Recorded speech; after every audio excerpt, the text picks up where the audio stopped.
Hi everyone, my name is Erica Wood from the Hopkins County Extension Office, and I'm back with another video. And today I'm going to be talking to you all about this tree right behind me. We're currently outside at the Theodore Klein Demonstration Garden at our office, and the tree I'm going to be talking to you about is the Crape Myrtle. So this is very much considered a southern shrub slash tree. It is hardy in zone 6 through 9, so it is hardy to our region, although commonly it's referred to as the lilac of the south. But with crepe myrtles, they have a very interesting growth habit where they have multiple stems that kind of give rise at the bottom of its growth point, and you can kind of see that it does typically produce quite a bit of suckering too. But it's usually this kind of multi-stem shrub into this small tree, just depending on the cultivar that you have. So with crepe myrtles, one interesting characteristic about them is the bark that they produce, and that's one way you can tell they're a crepe myrtle even when they're not in bloom. So they have this really pretty pinkish gray exfoliating smooth bark. So that's a great characteristic of it. As for the leaves, they produce these kind of leathery elliptic shaped leaves that start out kind of more of a light green color and then go more deeper green as we get into the summer months.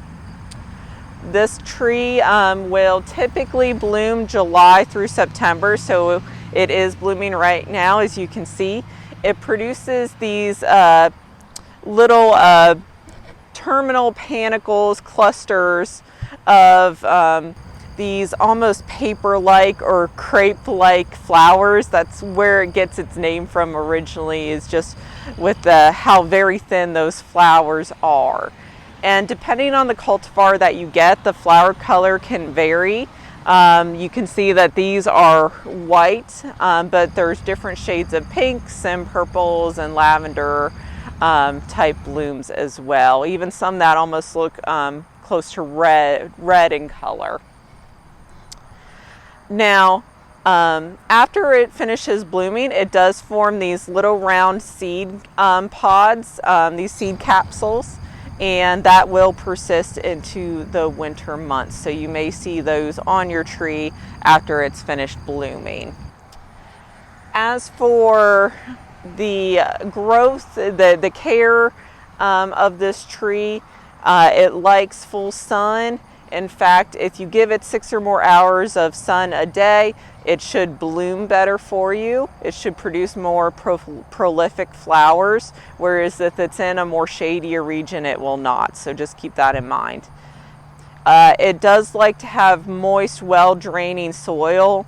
When it's established, it can tolerate some drought-like soil conditions, but overall, just try to keep it in an area where it stays moist but well draining. Now, crepe myrtles generally don't have too many issues, but they have suffered, especially in our part of Western Kentucky, the past couple of years, mainly due to environmental conditions. We've suffered from flash droughts out here to some extreme weather temperatures during the winter time, where we got down to 0 degrees and below. So it has caused some of our crepe myrtles to struggle, and there has been some dieback in the canopies. And a lot of times when you have complete canopy dieback, a positive would be is that generally these have well-established root systems, that their suckers should come out of the base, and you can let those suckers grow to try to form a new shrub again. And we found that that's been the case here, because we've had times where there's been complete dieback to the actual tree itself.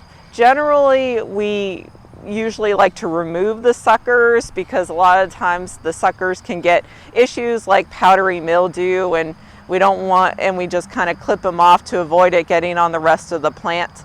But as I said, in the case of where we had some of those extreme weather events, those suckers have actually helped to kind of rebuild the crepe myrtles. So if you've seen crepe myrtles, especially in this area of West Kentucky, being injured the last couple years, it's just been a case of very bad environmental conditions causing it. But they have bounced back. This one had suffered for quite some time, and it's bounced back and looking pretty good right now. So, you know, overall, crepe myrtles are generally a really great ornamental to have in your yard, in your garden, because it's one of our few smaller growing trees that's actually blooming during the summer months when other tree species are not.